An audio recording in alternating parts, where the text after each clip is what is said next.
estavam. Então se acendeu a ira do Senhor contra Uzá e o feriu, por ter estendido a mão à arca, e morreu ali perante Deus. Davi se encheu de tristeza de que o Senhor houvesse aberto brecha em Uzá, pelo que chamou aquele lugar Perez Uzá até o dia de hoje. E naquele dia temeu Davi ao Senhor, dizendo: como trarei a minha arca de Deus? Pelo que Davi não trouxe a arca a si, a cidade de Davi, porém a fez retirar-se à casa de Obed-edom o geteu.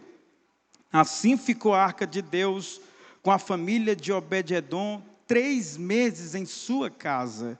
E o Senhor abençoou a casa de Obed-edom e tudo quanto tinha. Meus irmãos, todos podem dizer amém?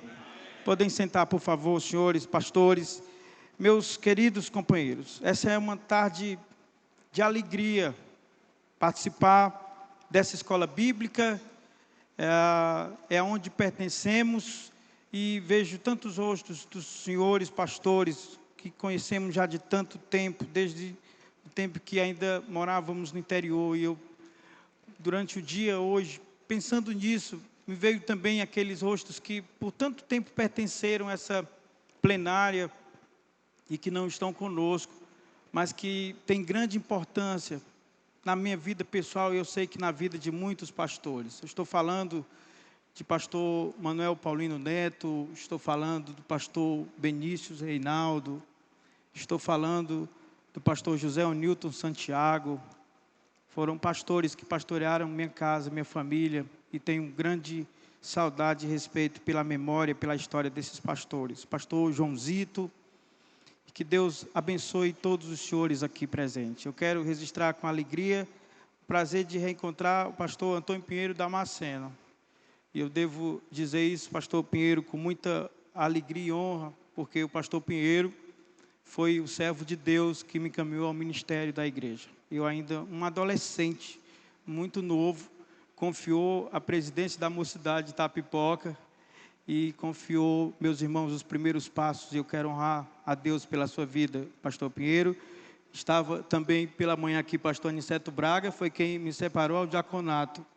Quero bem dizer a Deus pela vida desses homens. Tem vida, história, caminhada. As cãs já anunciam uma história, meus irmãos, na igreja desse estado. E quero bem dizer a Deus por cada um deles. É verdade, pastor Só está lembrando, foi meu livro de jovem, o tempo ainda do Fusquinha, tempo bom, meu amigo, Deus lhe abençoe. Meus senhores, é com profundo temor e senso de responsabilidade que estou diante do público dessa escola. Talvez em poucos ambientes o ministrante sinta tão claramente o peso da própria limitação, quando precisa falar a pastores experientes, e eu tenho consciência disso, homens que já atravessaram décadas servindo ao Senhor, carregando o cuidado da igreja, suportando lutas. Pastor Alex mencionava pela manhã sobre o rosto, a fisionomia, e eles testificam, meus irmãos, a história vivida, as lutas, as batalhas. E tenho grande respeito por isso, porque eu sei que não é apenas uma história percorrida, mas são aprendizados que não se comparem em nada com a cultura livresca, com aquilo que a gente possa aprender nos bancos de escola. Aquilo que Deus tem lhes ensinado na lida e na caminhada é algo insubstituível de grande valor.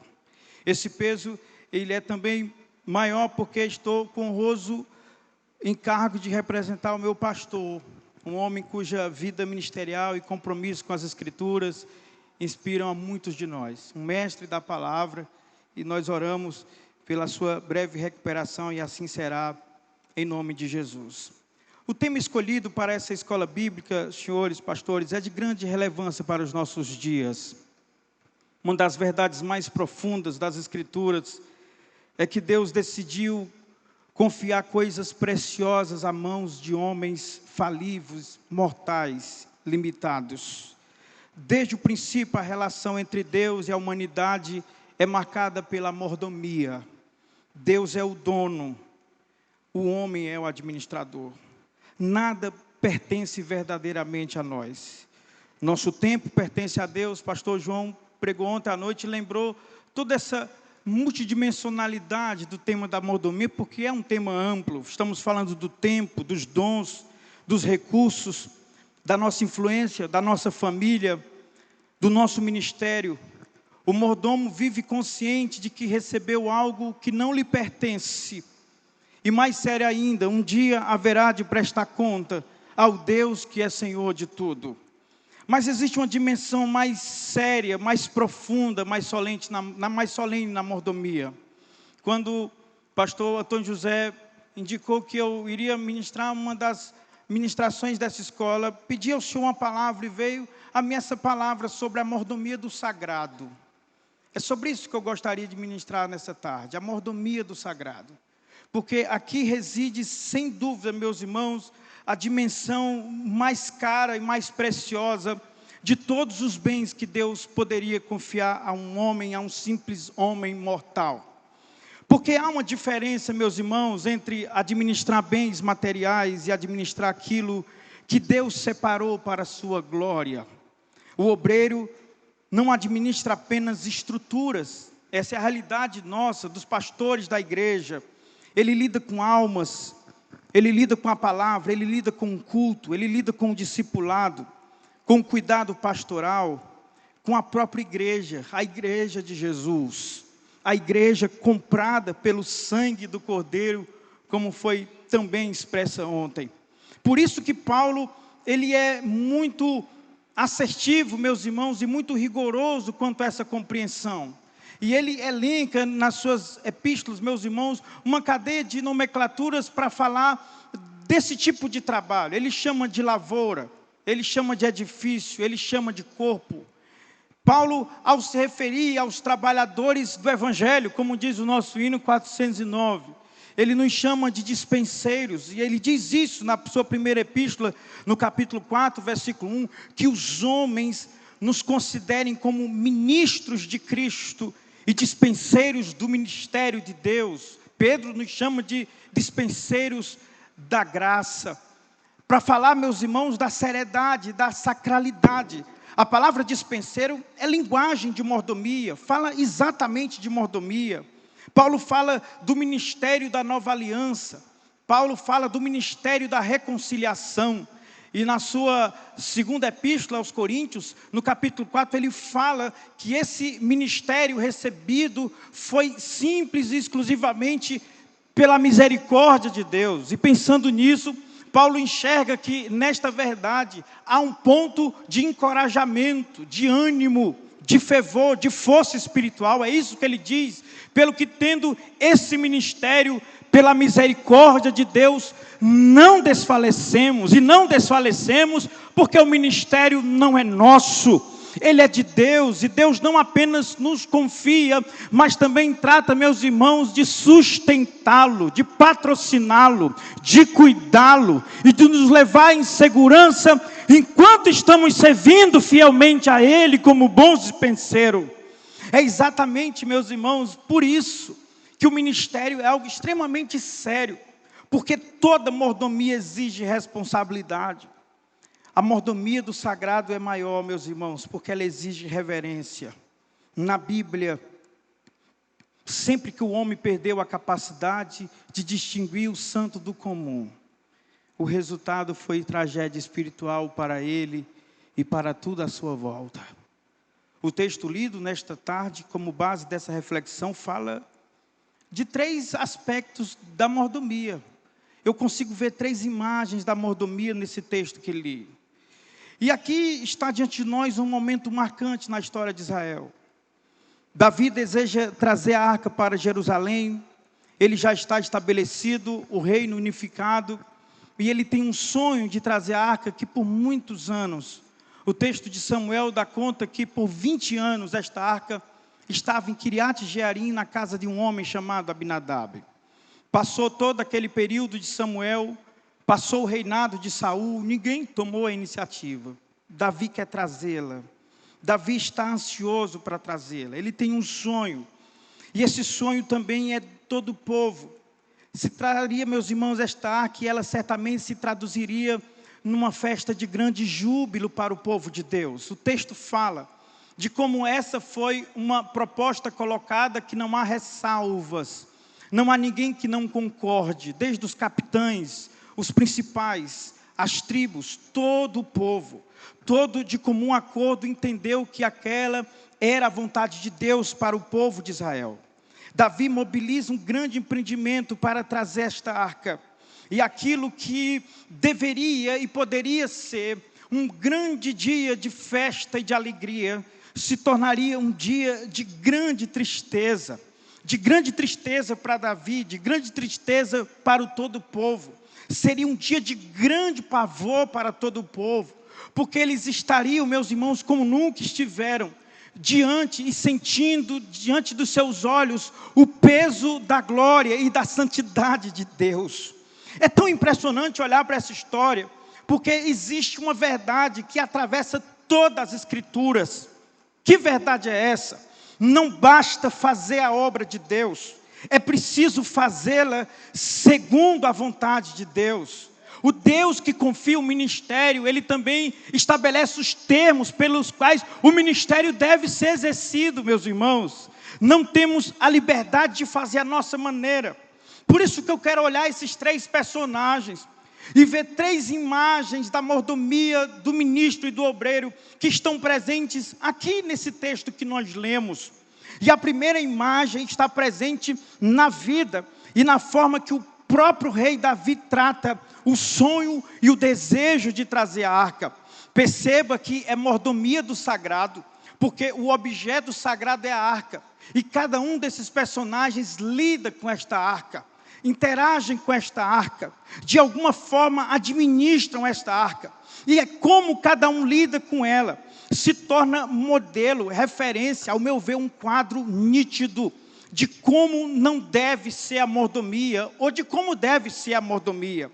E olhando para Davi, a primeira imagem, a impressão que eu tenho, é que temos aqui o perigo de administrar aquilo que é de Deus, sem consultar a Deus, de conduzir aquilo que é sagrado e que pertence a Deus, sem ouvir Deus, sobre como deve ser feito. Os irmãos viram no texto, Davi desejava algo bom, algo correto. Trazer a arca para Jerusalém era uma decisão importante, necessária. Afinal de contas, a arca representava a presença de Deus, o governo de Deus, a centralidade de Deus no meio do povo.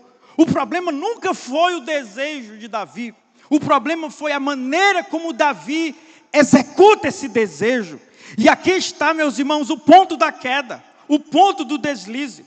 Porque o texto mostra que Davi consulta líderes, consulta os capitães, consulta oficiais, consulta o povo. Mas em nenhum momento o texto enfatiza uma consulta séria à lei de Deus. O autor do texto parece querer sugerir, meus irmãos, ao concluir o versículo dizendo: isso pareceu reto, isto pareceu bom aos olhos do povo. Aonde está Deus? O que a lei de Deus diz sobre mobilizar uma arca de um lugar para outro? O que a lei de Deus diz sobre aquele importante empreendimento? Não é apenas uma caixa de madeira coberta de ouro, com querubins. Não são simples emblemas, imagens, símbolos. É a própria glória de Deus. E não se toca nessa glória de maneira inadvertida. E Davi vai entender isso da pior forma. Porque aquilo que seria o grande dia de júbilo, meus irmãos, e que certamente estabeleceria o seu reino, a imagem de um rei que agora unifica o povo, se tornará um dia de grande dor. Porque não podemos administrar aquilo que pertence a Deus, sem consultar Deus como deverá ser feito. Deus não dá apenas algo para ser administrado, Ele diz como tem que ser administrado. Ele estabelece as regras, e essas regras não são opcionais, meus irmãos. Sempre que homens e mulheres burlaram essas regras, sentiram na própria pele o peso da glória e do juízo de Deus. É por isso que esta obra é sagrada, é por isso que não se faz de qualquer jeito, é por isso que não se brinca disso, porque estamos diante de um Deus que ama, mas é também fogo consumidor. Essa é a forma que a Bíblia revela. E aí nós encontramos, meus irmãos, aqui a primeira advertência do capítulo. Porque nem todo consenso humano representa a direção divina. Uma multidão de gente pode estar sentindo com algo que Deus não aprova. E estamos aqui diante desse quadro, porque o ambiente era de celebração, mas a arca estava sendo conduzida segundo a lógica humana. Como é isso, pastor? Olhemos para o texto. Primeiro vem o carro novo. Davi prepara carros novos. Meus irmãos, e a melhor das intenções é tentando agradar e fazer do melhor jeito. Ele é um adorador. É um homem que tem ciência da grandeza do seu Deus, da glória do seu Deus. Davi canta, Davi expressa em palavras, sabe, um coração de um homem que quer sinceramente honrar a Deus. Ele coloca a arca sobre um carro novo. Era tão bonitinho aquilo, era tão eficiente, né? Tão funcional. Não é essa a tentação, meus irmãos? Funciona, é eficiente. Mas Deus nunca tinha pedido aquilo. Números 7, 9, estava prescrições claras sobre isso. A lei dizia que a arca deveria ser levada sobre ombros, não em carro novo. E mais, ele escolheu um método rápido, meus irmãos, prático, conveniente. Mas o que é pior, Davi escolheu o modelo dos filisteus. Porque pela primeira vez que essa arca se moveu num carro novo, essa foi a ideia de filisteus. Foram eles que fizeram isso. E Davi jamais poderia enxergar nessa referência algo a ser copiado, porque Deus falou da santidade daquela arca. Deus disse o modo que ela deveria se mover. Meus irmãos, os inimigos usaram aquela arca de uma maneira completamente errada, e agora o povo de Deus faz o mesmo, da mesma maneira. Nós estamos aqui diante, meus irmãos, do perigo, do pragmatismo ministerial, e sem dúvida é um dos grandes perigos da mordomia do obreiro e do ministro. Administrar a obra de Deus sem ouvir profundamente a Deus. Porque a pergunta, meus irmãos, não pode ser, sabe, isso funciona? A pergunta é, isso agrada a Deus? Deus gosta disso. Eu sei que até dá resultado. Eu sei que talvez até nos faça mais conhecido. Eu sei que talvez até atraiam pessoas à minha igreja. E assim serei mais respeitado pelas demais igrejas. Mas a pergunta que deve ecoar sobre os mordomos fiéis é esta: isso agrada a Deus? Esse é o modo certo de fazer as coisas. Esse é o jeito certo de conduzir as coisas. Meus irmãos, o texto bíblico falando disso vai nos mostrar que organização também é espiritualidade. Eficiência nunca substitui obediência. Esse é um grande perigo nosso. Dos últimos anos e as últimas décadas, a igreja brasileira foi, meus irmãos, atacada por uma enxurrada de modismos, de modelos de crescimento, modelos de igreja importados da outra América, de outras realidades, de outras culturas. Os livros lançados são lidos e a gente fica admirado. Uma igreja que outrora tinha 15, 20 pessoas, 2, 3 anos tem milhares. Isso se constitui uma tentação, meus irmãos, do copiar, colar. Porque funciona, porque dá certo. As técnicas de mercado adentram os discursos religiosos dos pastores, de modo que vão se tornando espécies, meus irmãos, de coaches, motivadores, sabe, com sugestões psicológicas, porque vê funcionando. Olha que ali dá certo, olha acolá como está bom, olha ali como cresceu. E o texto vem nos dizer: Deus tem um jeito certo de fazer as coisas, e o jeito dele funciona, sempre funcionou, a fórmula sempre funcionará. É do jeito simples, mas funciona. É por isso que nós chegamos aqui, meus irmãos. Porque se há uma coisa que os pais dessa igreja podem dizer para as novas gerações, e eu faço parte dela, é que eles estão entregando uma igreja robusta, grande, é a maior desse país. Quem pode ensinar para os nossos pioneiros sobre crescimento de igreja, meus irmãos? Que tipo de modismo e seminários importados podem ser mais atraentes do que aquilo que foi nos ensinado e que não era só bom, lícito, bíblico, ortodoxo, funcionou? Meus irmãos, começamos com 18 pessoas lá em Belém do Pará. Já somos aos milhões por essa nação. Começamos com uma mulher atravessando uma viagem difícil de navio, aportando em Fortaleza, indo para o Uruburetama. Começamos ali, gente, numa igreja presbiteriana independente, se pentecostalizando, e daquele punhado de gente, um movimento poderoso incendiaria esse estado inteiro, gente. Há lugares que não chegou nada, mas já chegou a Assembleia de Deus. O fogo pentecostal já passa por lá. A gente precisa parar dessa síndrome, meu irmão, de que estamos aquém do que poderíamos, pelo simples fato de que, por vezes, métodos e opções e possibilidades se mostram mais atraentes. Há um chamado, há uma advertência de Deus para aquilo que é moralmente correto, para aquilo que não pode ser biblicamente desconsiderado. Porque há quem pense que oração é espiritual, e é mesmo. Jejum é espiritual, culto é espiritual. Mas responsabilidade não, pontualidade não, preparo não, zelo não, excelência não. Meus irmãos, na visão bíblica, a maneira como administramos aquilo que Deus nos confiou também revela o nosso temor desse Deus. A Bíblia jamais louva o relapso, a negligência, a indiferença, o descaso. Perceba que o mesmo Deus que derrama fogo sobre o altar é o Deus que define as medidas do tabernáculo.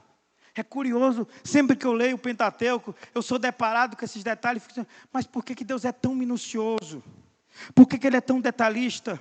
Ele estabelece funções específicas aos levitas, Ele organiza o transporte da arca, Ele determina os turnos sacerdotais, Ele regulamenta o culto, Ele estabelece critérios para o serviço, porque, meus irmãos, o nosso Deus é um Deus de ordem, e a ordem na Bíblia, a correta administração nunca se opôs à genuína espiritualidade. O texto está aqui para nos mostrar isso. Portanto, meus irmãos, ser pentecostais, homens bíblicos, que creem na contemporaneidade dos dons, do batismo com o Espírito Santo, não é prescindir, meus irmãos, do necessário preparo, do crescimento.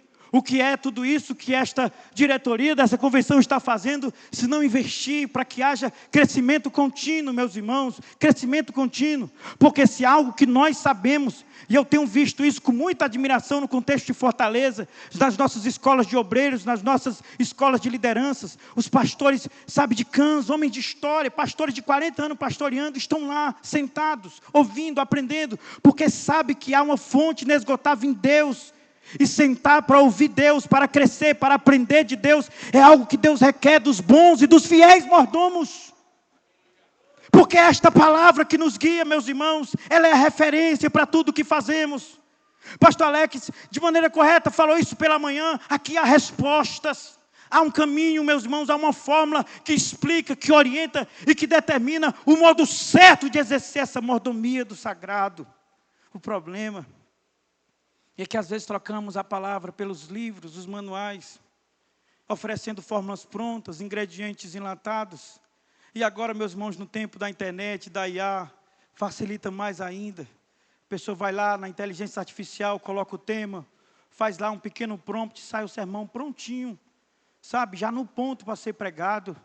É um tempo de grande exposição aos grandes expositores da palavra, através das mídias digitais, a gente está para ouvi-los. E tudo isso, meus irmãos, pode significar para nós agora um certo relaxamento, uma certa negligência e ir pessoalmente à fonte e deixar que Deus fale conosco sem mediação através da sua palavra e nos oriente como deveremos tocar no sagrado que está confiado a cada um de nós. Que Deus tenha misericórdia de nós. Que Deus tenha misericórdia de nós, porque, meus irmãos, corremos o risco de vermos bons planos serem frustrados. Quando eu pensava nesse texto e nessa palavra, era isso que Deus fazia o meu coração perceber, quantas vezes boas ideias fracassam. E não fracassam porque eram más ideias, fracassam porque o modo de fazê-las é errado. Quantas vezes boas percepções, boas estratégias, meus irmãos, são completamente frustradas e terminam assim numa grande decepção para uma igreja inteira, para uma cidade inteira. E não é porque a estratégia era ruim, é porque o método de executá-la não foi segundo Deus e segundo a sua palavra. É tão interessante isso na Bíblia, meus irmãos, porque Deus nunca está focado, interessado apenas no resultado final do nosso trabalho. Deus se importa com o modo que fazemos. Deus se importa. Tanto é que Jesus chega a dizer que no dia final, pessoas vão chegar para Ele mostrando grandes resultados. E Jesus vai dizer: eu não o conheço. E sabe por que não conhece? Porque os meios não foram lícitos. E eu sei que muita gente se legitima, às vezes no ministério da pregação, do pastoreio, a partir do que é capaz de produzir. E faz questão de divulgar isso, expor isso. Quantas almas se rendem enquanto pregam? Quantos são curados? Quantas pessoas são libertas? E ancoram nesses marcos, nesses números, meus irmãos, como se fosse um elemento autenticador da sua espiritualidade, do seu ministério. Não é, meu irmão. Deus se importa com o modo como você faz as coisas. Deus se importa com o meio. Meus irmãos, na lógica de Deus, o fim não justifica os meios. Por isso que como fazemos importa. E às vezes importa tanto, que por vezes o resultado nem é como esperado.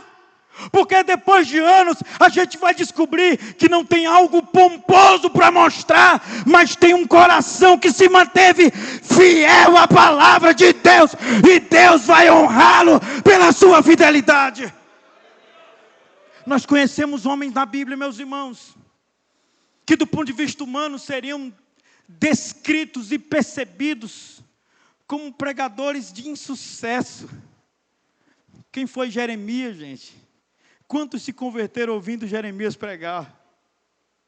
Eu poderia dizer tantos profetas, poderia falar de missionários, e me vem à mente pequenas biografias de alguns deles, que chegaram em nações hostis ao Evangelho, e passaram anos sofrendo. Depois de anos sofrendo, saíram de lá, sem ver nada de extraordinário do tempo que passaram ali. Mas os anos depois mostrariam que houve uma semeadura boa, que uma semente nasceu. E eu tenho uma palavra de Deus, meus irmãos, com muito respeito aos senhores. A semente é boa, está sendo semeado segundo os termos do Deus da vinha. Acredite, talvez você não veja a colheita hoje, não veja amanhã, mas não se preocupe não. Talvez você passe por ali, siga noutra direção, para um outro destino, para um outro campo, para uma outra cidade. Mas haverá um dia que tudo será revelado. Haverá um dia na eternidade que cada um de nós perceberá em vivas cores quanto valeu a pena cada esforço de fazer do jeito certo.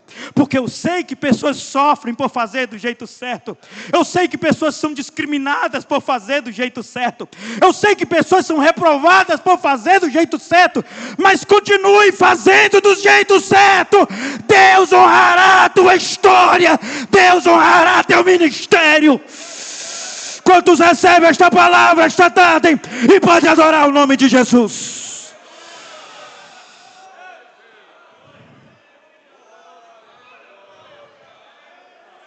Há um jeito certo de fazer as coisas. Há um jeito certo de exercer mordomia sobre o sagrado. Mas deixa-me passar para a segunda imagem. E aqui chegamos num outro personagem que nos revela uma segunda forma de mordomia no ministério. E este homem chama-se Uzá. Porque o texto fala que Davi mobiliza, põe a arca em carros novos. E o texto segue adiante para de uma maneira abrupta dizer que Uzá ousou tocar na arca, porque os bois tropeçaram e a arca ia cair. E Deus, como se não se importasse nem um pouco com a própria arca, fere Uzá de morte diante de todo aquele cortejo. Em Uzá está, meus irmãos, esse retrato de uma mordomia em que a rotina do serviço produz irreverência. Se o ato de Davi leva a arca sem consultar a lei de Deus, é o retrato de administrar o sagrado sem consultar a Deus. Em Uzá nós temos o retrato de administrar o sagrado e se acostumar tanto com o sagrado, que ele deixa de ser sagrado, que ele já não causa mais temor, que ele já não causa mais espanto. Aleluia. Uzá toca a arca. Humanamente parece um gesto correto, e a gente lê o texto e se pergunta, quem não faria isso? Quem não seguraria a arca sabendo que ela vai cair e talvez quebrar? Coisas valiosas estão naquela arca. Mas ele não deveria. E não deveria por quê? Porque Deus tinha dito isso em Números 4:15, que nunca e jamais alguém sem a devida autorização poderia tocar nela. Ninguém poderia tocá-la, mesmo que tivesse a melhor das intenções. Mesmo que fosse movido, meus irmãos, pela melhor das intenções. Ninguém poderia tocar. A lei ela é clara. O problema é que Uzá cresceu perto da arca, gente. Sabe quem é Uzá? Uzá é filho de Abinadab. Por 20 anos aquela arca está ali dentro da casa do Abinadab. O Uzá passando e voltando e vendo a arca. E ele se acostuma. Ele se familiariza com ela. Perceba. A presença da arca se tornou parte do cenário comum da vida de Uzá. E acredite, esse é um grande perigo para os mordomos do sagrado. Porque na Bíblia, sempre que o homem perdeu a capacidade de distinguir, gente, há uma tragédia anunciada. Os senhores sabem. Olha o que aconteceu com Nadab e Abiú. Banalizaram o altar. Olha o que aconteceu com os filhos de Eli. Banalizaram o sacerdote. Olha o que aconteceu com Ananias e Safira. Banalizaram o governo e a presença do Espírito Santo no meio da igreja. Sempre que alguém faz isso, algo de muito ruim acontece. Todas essas pessoas estavam próximas do sagrado, mas elas têm em comum que não mais tremiam diante do sagrado. Elas não mais reverenciavam a presença e a glória de Deus. Meus irmãos, eu estava lendo isso recentemente de um grande pastor do século XVIII, e ele falava, o maior risco do ministério não é o cansaço, o maior risco do ministério é nos acostumarmos. É nos acostumarmos. Porque como uma rã na chaleira, gente, morre aos poucos. A gente vai sentindo cada vez menos, e chega uma hora que não sente mais. Perdeu completa e total sensibilidade. Continua pregando, continua liderando, continua ensinando, continua dirigindo cultos, continua administrando a igreja, mas vai correndo o risco de lentamente perder o senso da santidade, de tudo aquilo que se faz. Vai automatizando. O altar vira rotina. A solenidade santa vira um ambiente comum. O púlpito vira hábito. E aquilo que deveria produzir tremor, não produz mais. Que Deus tenha misericórdia de nós, meus irmãos.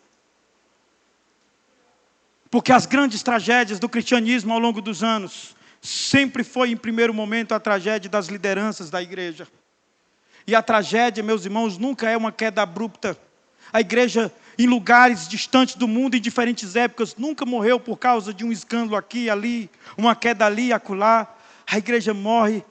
E morre a morte lenta, gente, de um esfriamento gradual que começa pela liderança. E o esfriamento gradual, meus irmãos, é um retrato de um sagrado familiarizado. De uma palavra que não toca mais, a gente não chora mais, a gente não reage mais. A gente só se ouve. Por onde vai é nós que pregamos. Por onde vai o púlpito está pronto para a gente pegar o microfone. E às vezes Deus abre uma janela no ano, gente, um tempo precioso desse, de 3 dias para um alimento tão precioso, que nos é caro e raro. E a palavra vem justamente a partir de Uzá nos mostrar o perigo do sagrado se tornar comum. Porque é possível servir na obra, lidar diariamente com as coisas santas, e ainda assim perder completamente o temor. Ninguém se torna irreverente de repente.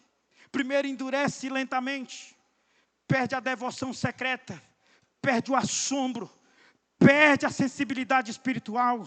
E quando o temor desaparece, o ministério também vira apenas serviço religioso.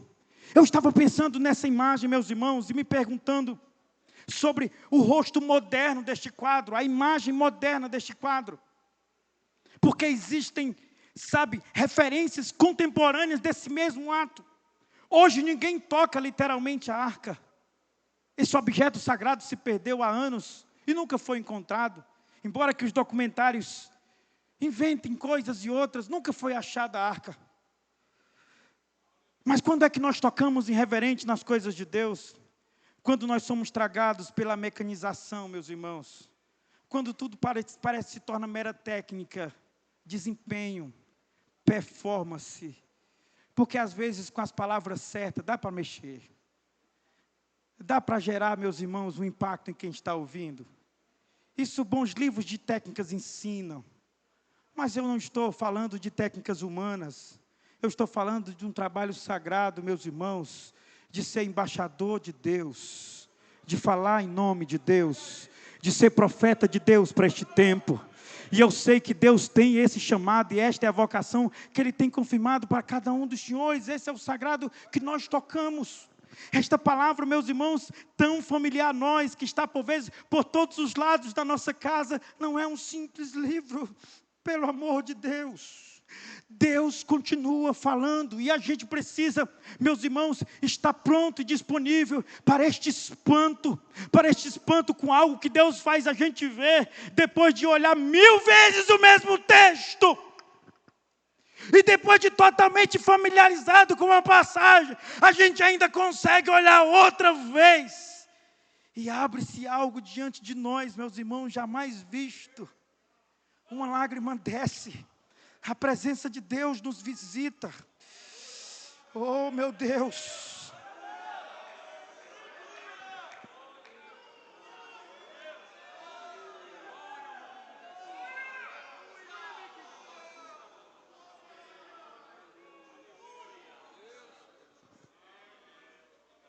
Porque sem percebermos, meus irmãos, há um primeiro amor que vai esfriando.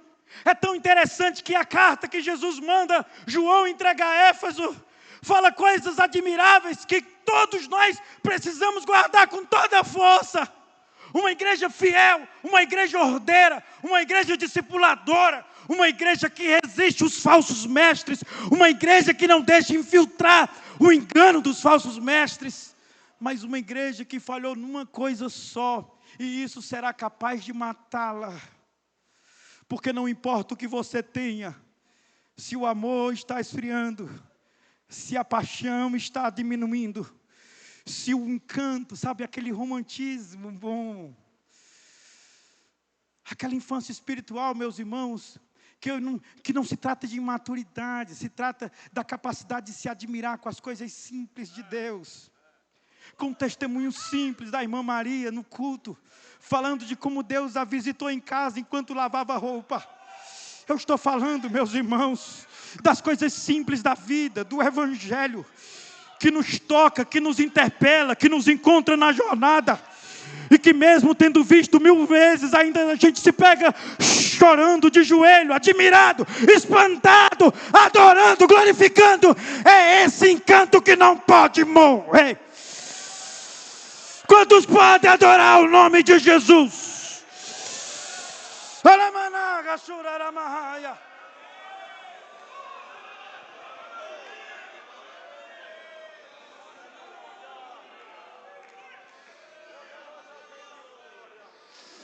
Aleluia, aleluia,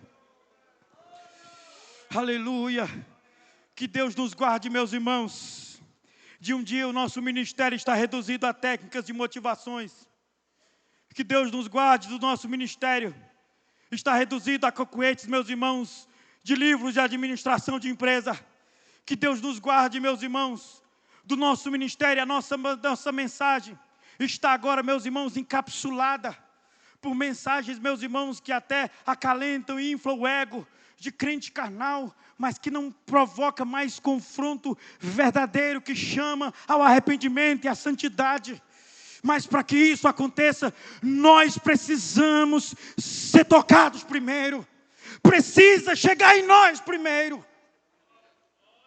E aí o texto segue. Porque Uzá morre. Davi se espanta, o povo para. E a pergunta que ecoa é esta: como eu levarei a arca de Deus? Não há uma resposta simples nesta hora. Davi não vê outra opção, senão mover a arca para a casa de um homem chamado Obed-edom. Eu lhes falei do primeiro modelo de mordomia, em que administra as coisas de Deus sem consultar a Deus. Falei do segundo, em que se familiariza com as coisas de Deus e perde a reverência. E aí nós temos um mordomo fiel chamado Obed-edom.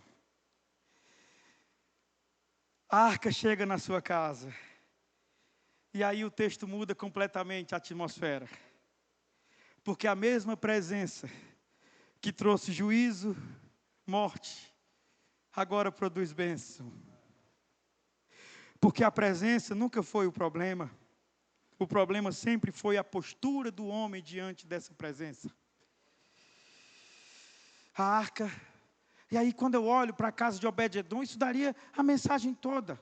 Essa relação do Abinadab com Obed-edom. Porque são duas maneiras de administrar o sagrado. São duas mordomias do sagrado.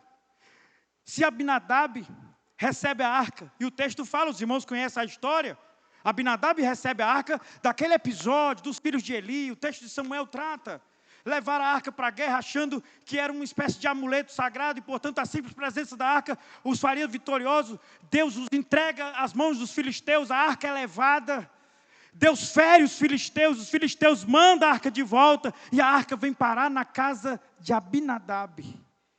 Essa referência está em 1 Samuel capítulo 7, versículo 2, dizendo que quando a arca chegou lá na casa de Abinadab, meus irmãos, enquanto ela esteve lá por 20 anos, o texto diz, havia lamento em todo o povo por causa da arca na casa do Abinadab.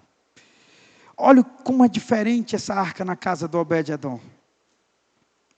Porque ela não é mais esse objeto que produz normalidade e reverência por parte dos filhos de Abinadab. Em Obed-edom, gente, essa arca é tratada de outra maneira. Porque Obed-edom, ele entende o que muitos senhores não entenderam.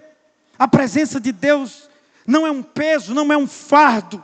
O encargo do ministério não é um fardo, é um privilégio. Obed-edom entende isso. O verdadeiro mordomo entende isso. Ele honra a Deus por aquilo que recebeu. É interessante, porque, meus irmãos, o modo da arca lidar com Obed-edom é de uma forma incrível, gente. Ele não tratou como inconveniência, perceba. Qualquer homem poderia ver aquele momento como um momento de perigo para a sua própria família. Que objeto é esse que marca tão profundamente um povo, que mata um homem em plena exposição na rua, na estrada? Ele não teme a arca, porque aqueles que sabem e conhecem o Deus da arca não fogem. Pelo contrário, eles são abençoados por ela. Eles são tocados por ela. Eles veem a sua casa ser mudada por ela. Aleluia! Para Obed-edom foi uma chance, sabe, de honrar a Deus. E aqui está uma lição, porque quem entende a glória do serviço, meus irmãos, serve com zelo. O ministério passa a ser algo que é movido por graça no coração do bom mordomo. E o texto fala que enquanto a casa de Obed-edom hospedou a arca, a bênção de Deus estava sobre a casa do Obed-edom. Abinadab ficou 20 anos e só ouviu lamento. Obed-edom ficou 3 meses e só viu bênção. Porque não tem a ver com o tempo que passou lá. Tem a ver com a reverência que se tem à presença de Deus. A glória de Deus. Oh, meus irmãos, em 3 anos pode ser feito mais coisa do que em 20 anos. depende da forma como lidamos com a presença de Deus, com a arca de Deus, com a glória de Deus. Quando reconhecemos isso, o Deus que comissiona, o Deus que responsabiliza, o Deus que traz sobre os nossos ombros o encargo, é o Deus que se aproxima para velar a sua palavra sobre nós e fazer prosperar aquilo que está entregue nas nossas mãos. Quantos creem nesta palavra e podem louvar o nome de Jesus esta tarde? Porque Deus vai te honrar, senhor pastor, servo de Deus. Deus vai honrar a tua casa.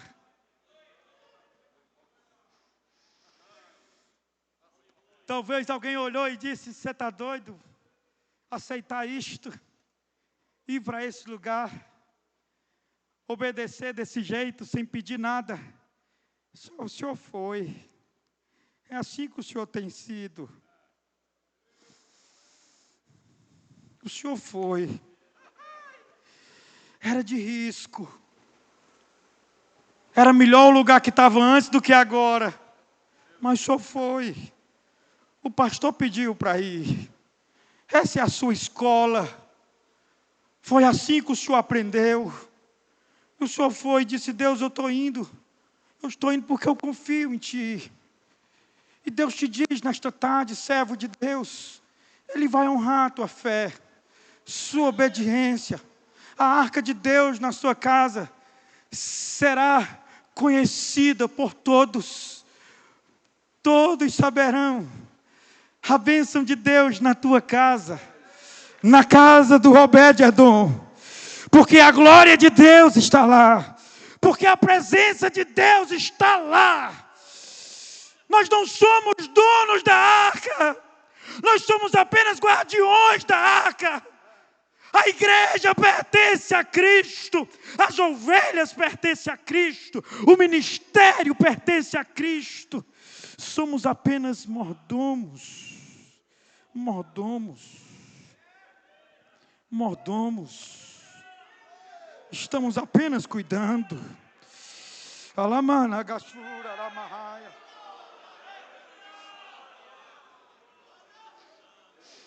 Em nome de Jesus, nesta tarde, tire dos seus ombros o peso de fazer as coisas acontecerem. Isso não é da sua alçada. Tire dos seus ombros o fardo e a cobrança de fazer as coisas darem certo. Isso não é da sua conta. Lhe cabe apenas cuidar bem da arca, zelar bem daquilo que é sagrado, e Deus colocou nas suas mãos. É Deus que fará prosperar, é Deus que cuidará da sua casa. Quantos recebem esta palavra e podem glorificar o Deus da arca?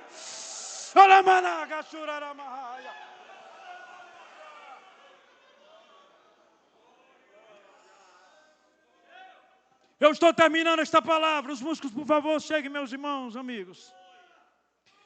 Porque Obed-Edom recebe a arca. A bênção alcança a casa de Obed-Edom.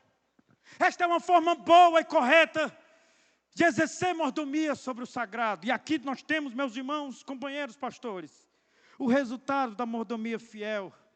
O que acontece com Obed-Edom? O que acontece com ministros do Senhor que servem fielmente e administram fielmente o sagrado que lhes foi confiado? A Bíblia mostra que Deus não ignora a fidelidade de Obed-Edom. Deus não me ignora.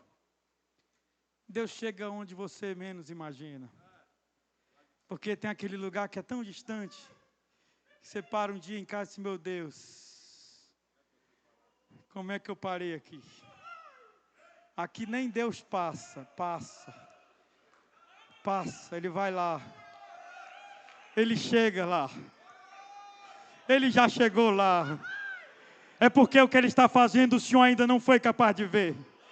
Mas o Senhor vai ver em breve. Talvez quando chegar em casa já veja os sinais disso. Do que Ele está fazendo em secreto. Do que Ele está realizando enquanto você serve fielmente na obra dEle. Aleluia. Davi volta para casa. Reúne os principais anciãos, faz uma reunião de emergência. E a pergunta é essa: como levaremos a arca de Deus? Chegam os mestres da palavra e disse: rei, o senhor não deveria ter feito isso sem olhar para a lei de Deus. Porque tem um jeito certo de levar esta arca.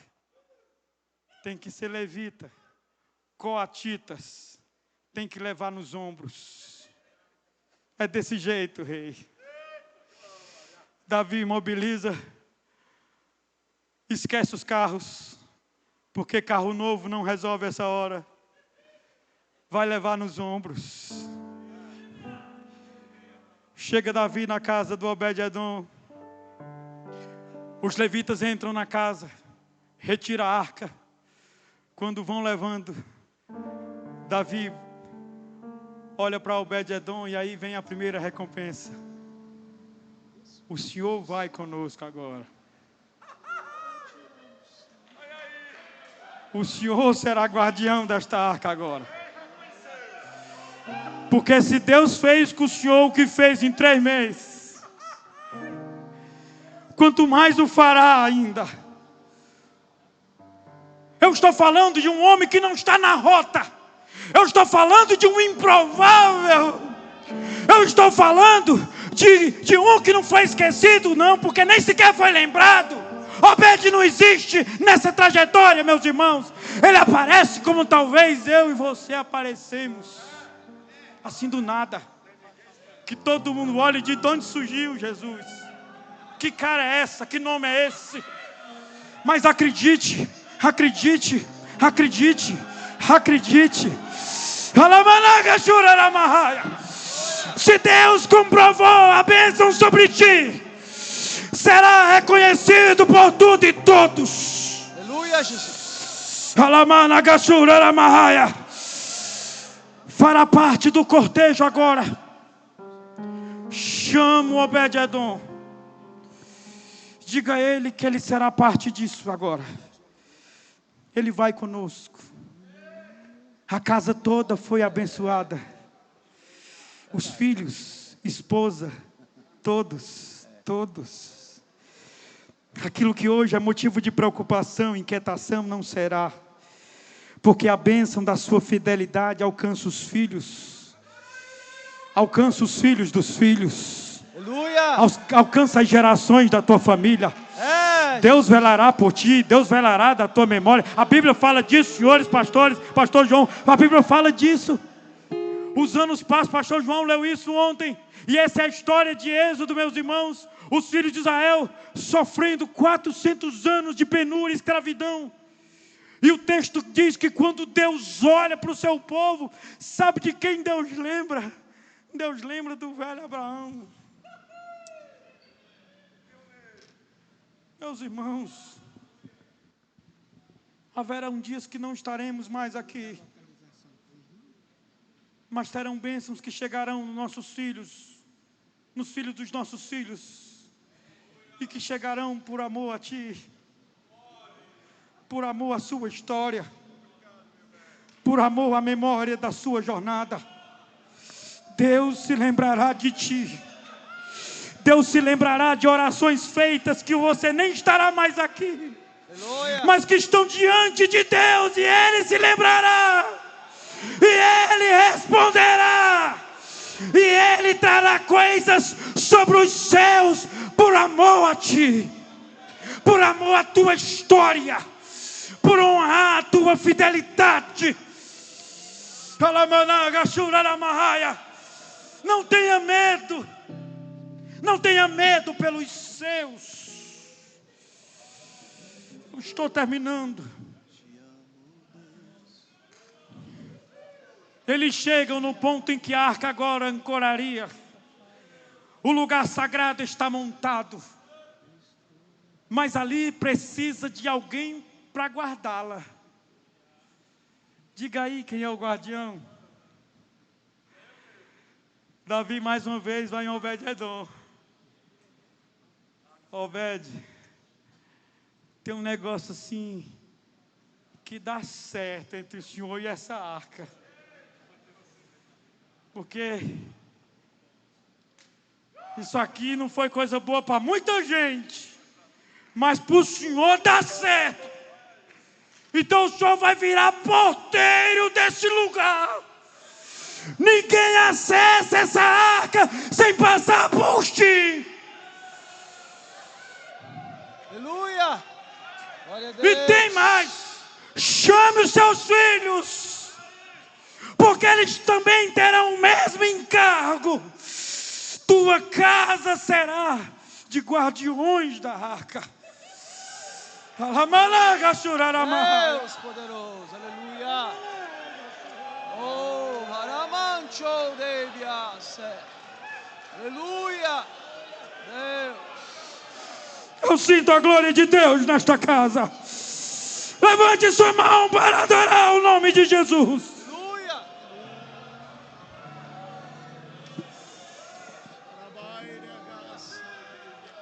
Deus poderoso. A fidelidade de Obed-Edom produz um legado. E eu preciso ler com os senhores sobre esse legado.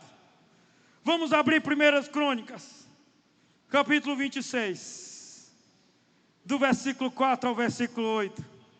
1 Crônicas, capítulo 26, do versículo 4 ao versículo 8. Olha o que diz. E os filhos de Obed-Edom foram Semaías, o primogênito, Jeozadab, o segundo, Joá, o terceiro, Sacá, o quarto, Natanael, o quinto, Amiel, o sexto, Issacar, o sétimo, Peletai, o oitavo, porque Deus o tinha abençoado. Olha o que diz o verso 6. Também a seu filho Semaías nasceram filhos que dominaram sobre a casa de seu pai, porque foram homens valentes. Os filhos de Semaías, Otni, Rafael, Obed e Elzedab, com seus irmãos, homens valentes, Eliú e Semaquias. Olha o que diz, senhores pastores, o versículo 8. Todos esses foram filhos de Obed-Edom. Eles e seus filhos e seus irmãos, homens valentes, de força para o ministério. Por todos, 62. Glória. Eu estou falando de legado. Estou terminando esta palavra agora. Vale muito a pena servir ao Senhor, meus irmãos. Vale a pena gastar a vida cuidando daquilo que pertence a Deus. O mundo talvez nunca compreenda o peso de carregar a palavra. E só Deus sabe o que significou para o Senhor a renúncia de abraçar o ministério e a vocação. Alguns literalmente foram tirados de carreiras promissoras. Poderiam ser homens muito ricos. E ao receber o chamado de Deus, partiram sem pensar em nada. Foram. Estão até hoje. Talvez hoje, o corpo marcado. Vem os problemas de saúde. O peso da jornada cobra o preço, meus irmãos. E para alguns de nós cobra um preço muito alto. Mas eu quero já no final desta palavra lhes dizer: aquilo que temos feito para o Senhor é glorioso demais. Deus não ignora a sua história. Deus não ignora o seu sacrifício. Deus não ignora a sua fidelidade. Ele honrará a sua vida. Ele honrará a sua casa. Ele honrará a sua família. Que Deus abençoe o santo ministério AD Templo Central de todo esse estado. Que Deus abençoe nossa pastoral, em nome de Jesus. Muito obrigado, meu pastor. Deus o abençoe.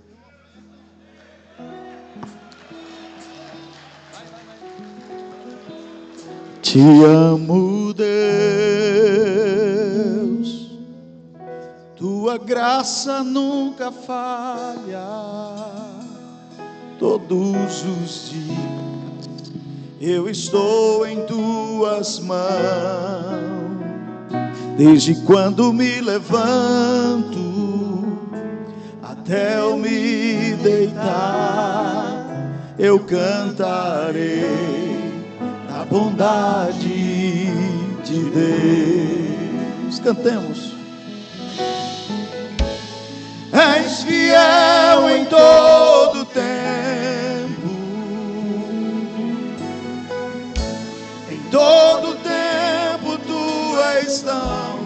tão bom, com todo o fôlego que tenho, eu cantarei da bondade de Deus.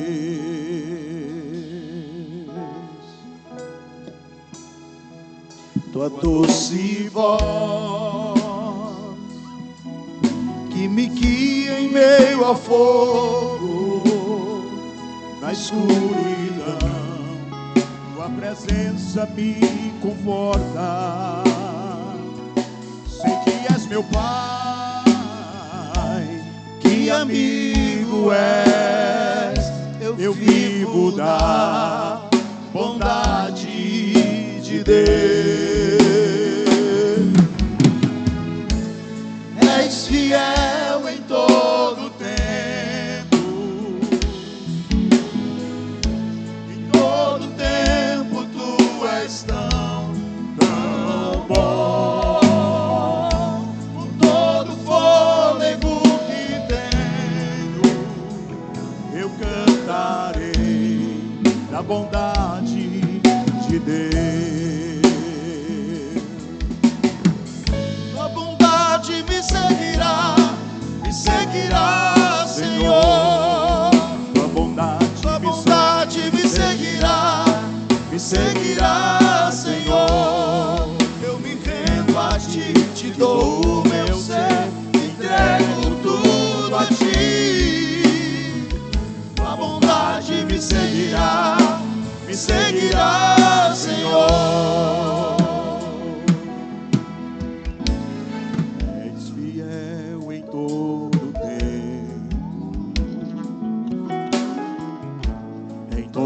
tempo tu és tão bom, com todo o fôlego que tenho, eu cantarei a bondade de Deus.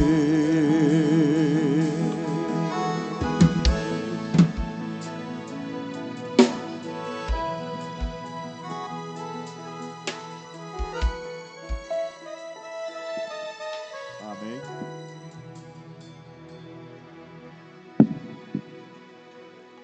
Louvado seja Deus. Amados, gratidão ao Senhor pelo que temos recebido da parte do Senhor por intermédio de seu servo, que nos entregou a mensagem de Deus.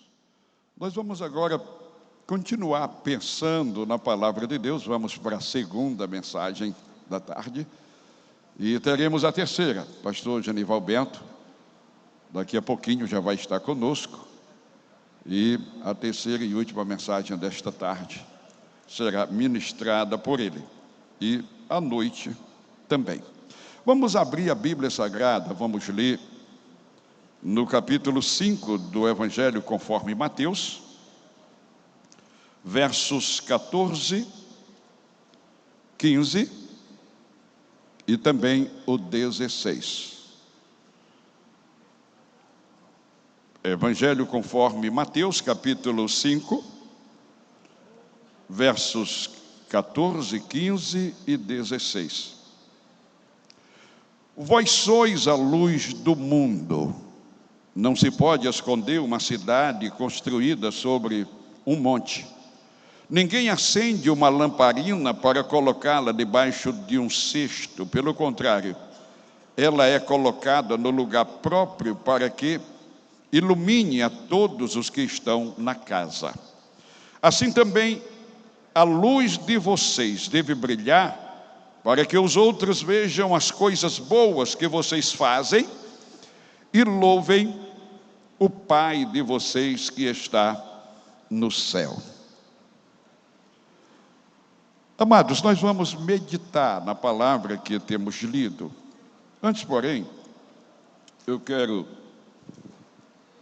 dedicar aqui 2 ou 3 minutos dizendo uma palavra de gratidão a Deus pela vida de cada um dos amados pastores, pela família de cada um de vocês e pela Igreja do Senhor Jesus, que está também sob o vosso cuidado.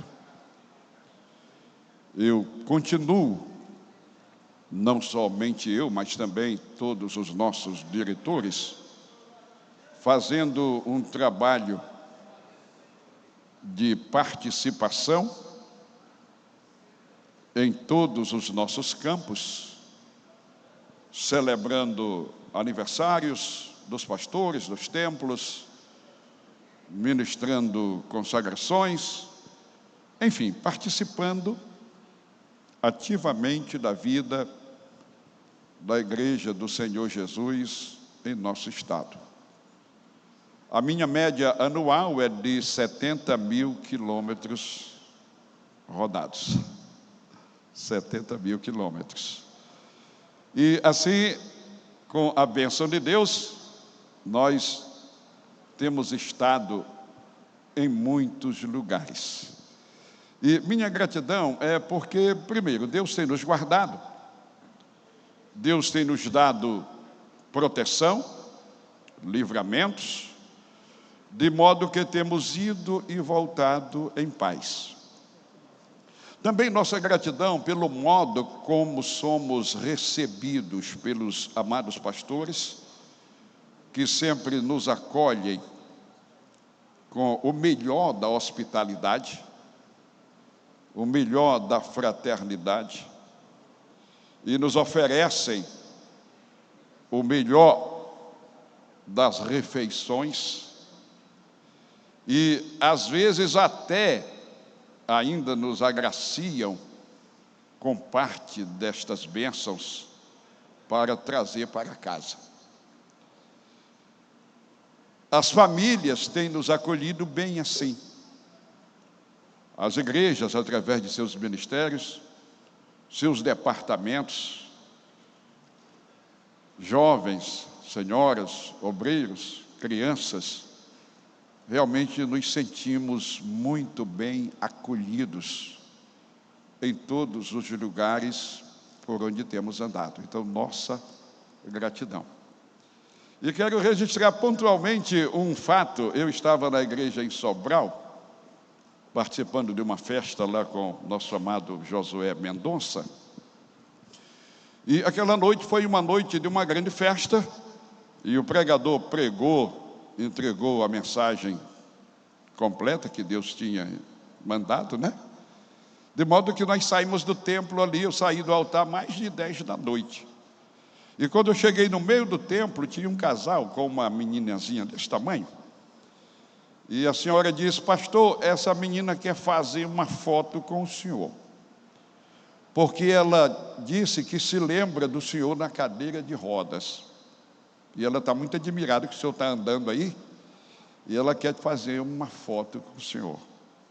Aí eu me acocorei um pouco e fiz a foto ali com a pequena. E é muito bom, né, gente? É muito bom. E eu vivo dizendo assim: é muito linda a nossa fraternidade. É muito linda